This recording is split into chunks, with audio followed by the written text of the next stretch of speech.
When we think about childcare for our littlest ones, what does great even mean? Well, today we're going to dive into exactly that. We're going to look at the building blocks of truly high-quality care. And this isn't just guesswork. It's all backed by decades of solid research. It's a question that I think a lot of us wrestle with, right? We all want the absolute best for our kids. But in a childcare setting, what does best actually look like? It can feel kind of fuzzy. So what are the real, tangible things that actually make a difference? Well, the great news is that high-quality care isn't some big secret. It's actually not a mystery at all. Turns out it's built on a few core, evidence-backed pillars that we know work. All right, so where do we even start? Well, the research points to one thing again and again. It all starts with relationships. Seriously, human connection is the foundation. It's the concrete slab everything else gets built on. And this quote from Mangione just nails it. High-quality care begins with relationship-based care.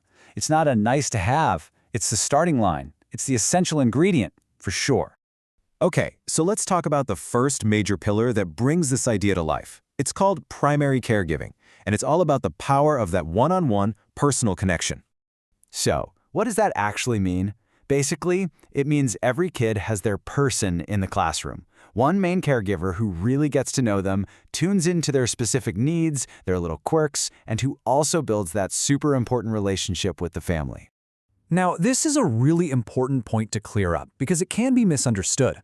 Primary caregiving is not about one person only caring for their kids and ignoring everyone else. No way. It's a team sport.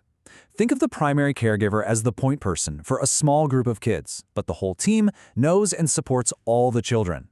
So if someone's out sick or helping another child, there's always a familiar face there. So, why all this focus on one main caregiver? What's the big deal? Well, it's not just a nice idea. It's grounded in some really solid science about how little brains and hearts develop. And that science is called attachment theory. It was developed by a psychologist named John Bowlby way back in the 20th century. And his big idea was that babies are literally wired, biologically programmed, to form these super strong bonds with their caregivers. It's a survival thing, all about feeling safe and secure. And you see this in action all the time, right? Bowlby called them attachment behaviors. When a baby cries to get you to come over, or gives you that big gummy smile to keep you engaged, or clings to your leg when they're feeling shy. That's not them being manipulative. That's their hardwired instinct kicking in, to keep their trusted adult close. So, when a caregiver, that primary caregiver, responds to those signals over and over again with warmth and sensitivity, they become what's called a secure base. And this is the whole game right here. That secure base is like a home port for a child. It gives them the confidence to go out and explore the world, knowing they have a safe person to come back to. It's absolutely critical. And the payoff for building that secure attachment? Oh, it's huge. And it's not just for now, it's for life. We're talking better social skills, kids who understand their own emotions and others' emotions better friendships, stronger language skills, fewer behavior problems down the road.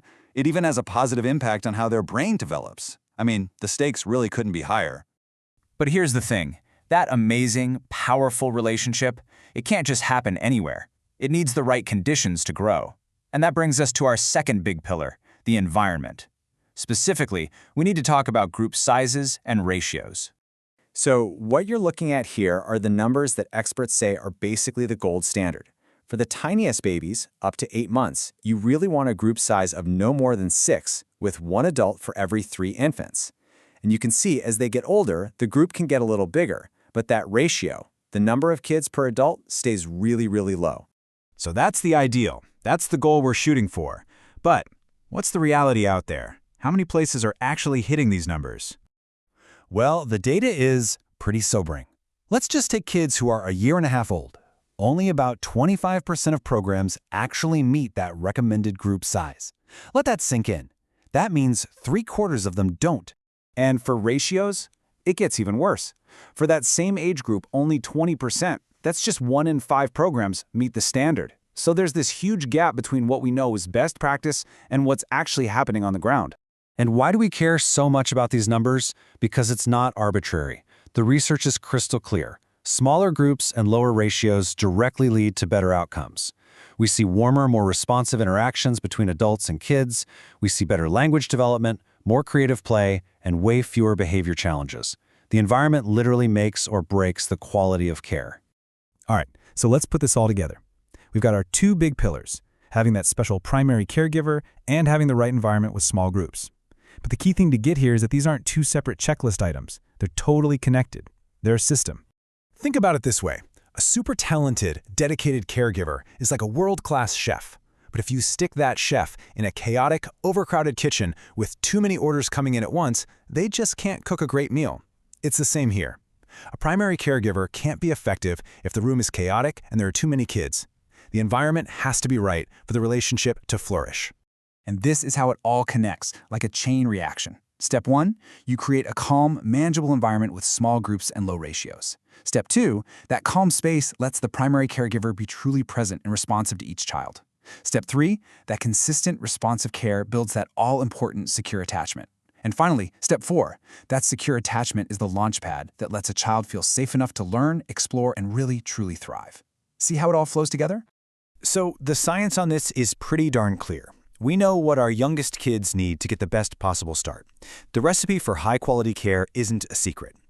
Which leads to one final, really big question we have to ask ourselves.